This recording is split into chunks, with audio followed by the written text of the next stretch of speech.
Well, I can't believe really that we're in the position that we are in, where the leading organisations for the Britain's Jewish community have issued this unprecedented statement condemning the Labour Party and saying enough is enough when it comes to the scourge of anti-Semitism within our ranks and the party's failure to deal with it.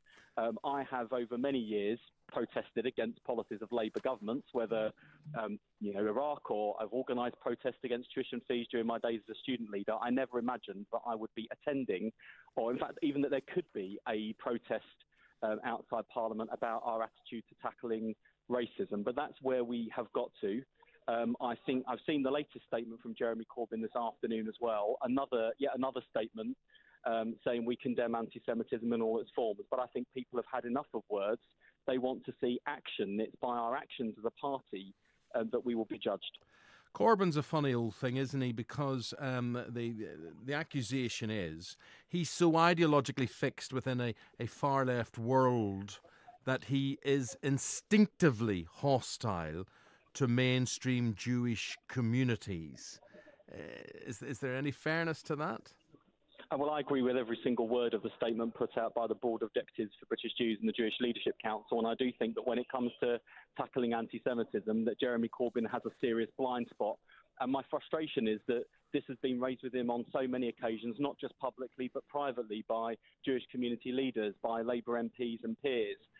And if we had been listened to, if we'd got a grip on this problem, then we wouldn't be where we are today. I mean, even the inquiry that was commissioned into Labour Party anti-Semitism, which many of us believed was whitewashed and didn't go as far as it should have done, even the sensible, practical steps in that report have still not been fully implemented, which doesn't send a message that the Labour Party is taking it seriously. And look, all day I've had on social media people giving me abuse and threatening me with deselection for speaking out about this and saying that this is just Jeremy Corbyn's critics trying to cause trouble. Well, the question isn't why are Labour MPs who are critical of Jeremy Corbyn saying that we need to do more to tackle anti-Semitism. The real question is why aren't supporters of Jeremy Corbyn in the Labour Party also saying we need to do more? Because when you have so many people speaking out about the scourge of anti-Semitism in the Labour Party and Britain's leading Jewish community organisations speaking out in these unprecedented terms, I think they are right to say enough is enough and the party's got to act.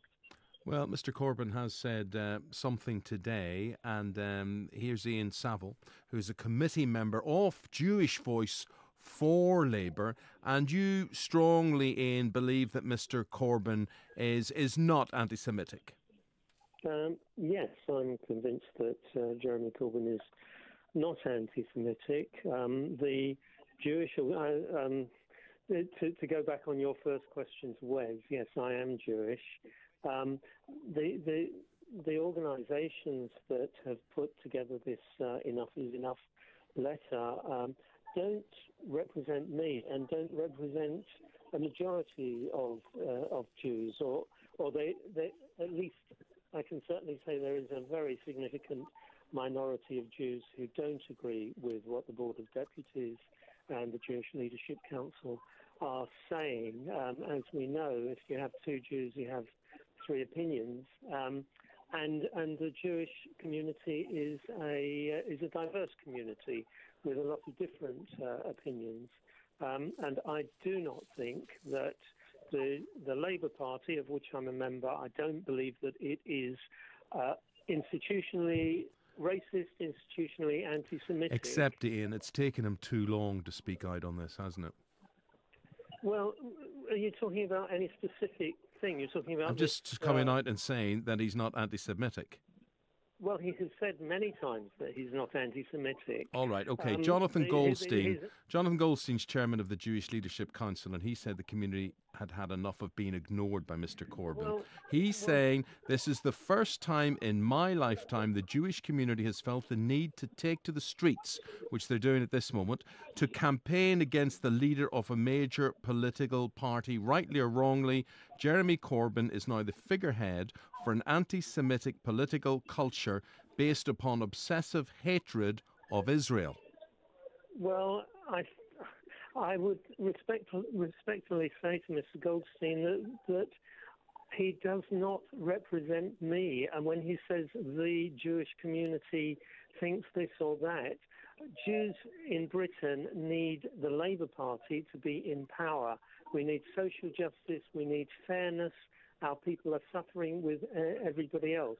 The Board of Deputies should be, if it was going to represent my community, it would be representing the ideas of the Labour Party for fairness in society, for the many and not the few. Let's go back to Wes here. I just want to hear, Wes, you've heard what Ian's had to say there. As I say, he's a committee member. He is Jewish himself, of Jewish Voice for Labour. He says Jeremy Corbyn is not anti-Semitic, but it just can't be about words now. In your view, what actions should he be taking? Well, I think he needs to accept responsibility for his own personal failings in lack of leadership on tackling anti-Semitism. I think we need to, when we say zero tolerance, genuinely mean zero tolerance. There are many outstanding cases of anti-Semitism in the Labour Party which have not been resolved. And, you know, this evening there are people acting in Jeremy Corbyn's name, protesting against the Board of Deputies of British Jews and the Jewish Leadership Council in Jeremy Corbyn's name. And I think if he wants to show he's taken this letter seriously and taken the warning seriously, I think he ought to say enough is enough too, and that these people are not speaking in his name. But he hasn't, I'm afraid, even done that. And I think when it comes to anti-Semitism in the Labour Party, there are three groups that are problematic. The anti-Semites who should be expelled, those people who have sought to deflect or distract or say there isn't a problem, who have been indirectly complicit, and I'm afraid also the bystanders, the people who through their silence are also complicit. If we are serious about tackling all forms of racism, as we say, then we will not tolerate anti-Semitism in the Labour Party any longer. But I wholeheartedly agree with those who are saying enough is enough, and I'm just about to walk out with many of my MP colleagues from Westminster Hall to join the protest. Wes, one of the questions I wanted to ask you was, obviously, Jeremy Corbyn, you know, he's a supporter of the Palestinians. So by supporting by commenting and not taking sides, but kind of raising the issue of the Palestinians and the whole Israel debate, how much does that link into the perception of anti-Semitism?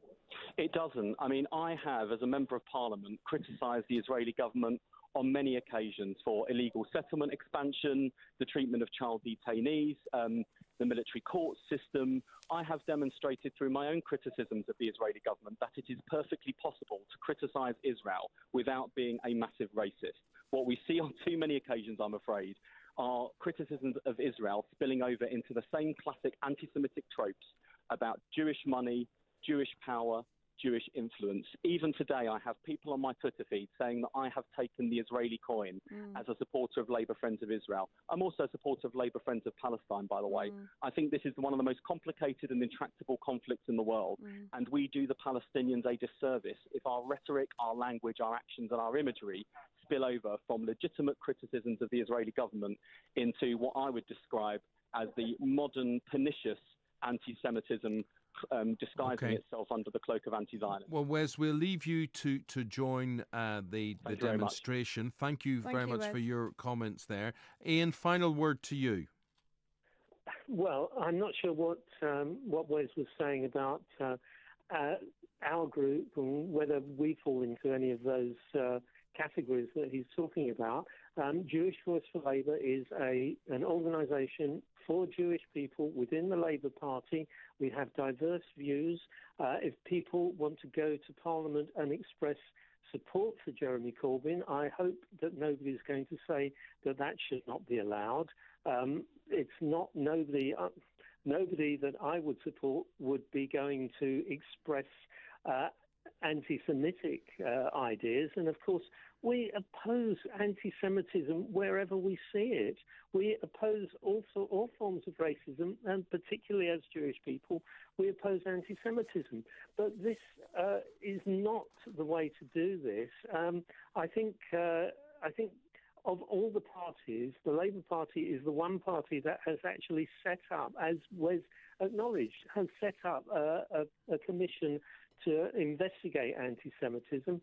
And the report of that commission, Shami Chakrabarty's report, was welcomed by the same people who today are saying it was a fraud. It was welcomed. They said that they were very pleased that she had engaged carefully with the community. Wes Streeting has gone outside to take part in the demonstration. Do you take part in the counter-demonstration, or do you just leave it? Well, I have something else that I'm about to do now, so I won't be able to take part in that counter-demonstration. But I don't object to the counter-demonstration.